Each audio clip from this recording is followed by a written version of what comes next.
Hi நண்பா, welcome to bike zone. இன்றைக்கான வீடியோவில் நம்ம இதை பற்றி பார்க்க போகிறோன்னு பார்த்தீங்கன்னா, பைக்கினுடைய கூலண்ட் ஆயில் எப்படி நம்ம ப்ராப்பராக ஊற்றுறது தான் பார்க்க போகிறோம். நம்ம பார்க்குற வண்டி பார்த்தீங்கன்னா எம்டியில் தான் செக் பண்ணி காட்ட போகிறோம்.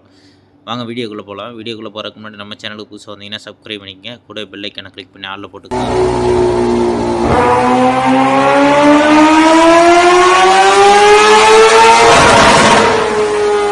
பார்த்தீங்கன்னா வீடியோக்குள்ளே வந்தாச்சு. நிறையா பேர் பண்ணுற விஷயம் என்னன்னு பார்த்தீங்கன்னா, கூலண்ட் ஆயிலை வந்து நீங்கள் சின்ன டேங்க் மாதிரி கொடுத்துருப்பாங்க, அதில் ஊற்றுறது தான் ரொம்ப தப்பு.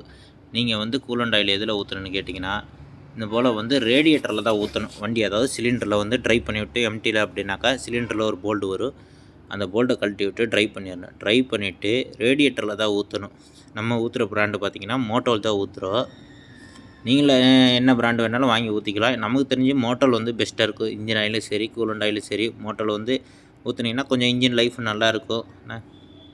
பார்த்திங்கன்னா நம்ம ஃபுல்லாக ட்ரை பண்ணிவிட்டு இந்த மாதிரி கூலண்ட் ஆயில் வந்து ஊற்றிக்கணும்.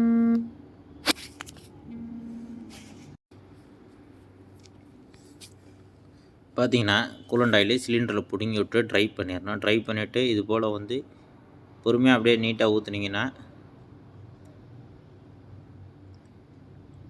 டோட்டலாக வந்து ஓரளவுக்கு வண்டி ஸ்டார்ட் பண்ணி விட்டிங்கன்னா ஓரளவு இன்னும் ஆயில் குடிக்கும். அதாவது கூலண்ட் ஆயில் இன்னும் குடிக்கும்.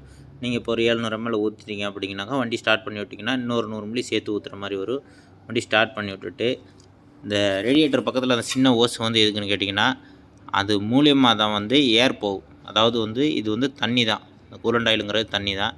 இது வந்து கொதித்து இந்த ஓஸ் மூலியமாக அந்த பாக்ஸுக்கு போகும். அதுக்கு தான் அந்த பாக்ஸு. யாரும் வந்து இனிமேல் வந்து கூலண்ட் ஆயிலை அந்த பாக்ஸில் வந்து ஊற்றாதீங்க, ரேடியேட்டரில் ஊற்றுங்க. கரெக்டாக ப்ராப்பராக மெயின்டைன் பண்ணுங்கள். இன்ஜின் சூப்பராக இருக்கும். ஓகே நண்பா, வீடியோ பிடிச்சிருந்தா மறந்துடாமல் நம்ம சேனலை சப்ஸ்கிரைப் பண்ணிக்கோங்க. கூட பெல் ஐக்கானை கிளிக் பண்ணி ஆளில் போட்டுக்குங்க. வேறு ஏதாவது டவுட் இருந்தால் மெசேஜ் பண்ணுங்கள் நண்பா. சின்ன சேனல் எதா இருந்தாலும் அது கொஞ்சம் ஆதரவு கொடுங்க. உங்கள் பொண்ணான கையை கொண்டு அந்த பெல்லில் தட்டிடுங்க. அவங்களுக்கு சப்ஸ்கிரைபர் 5-10 ஏறுனா அவங்க மனசு சந்தோஷம்.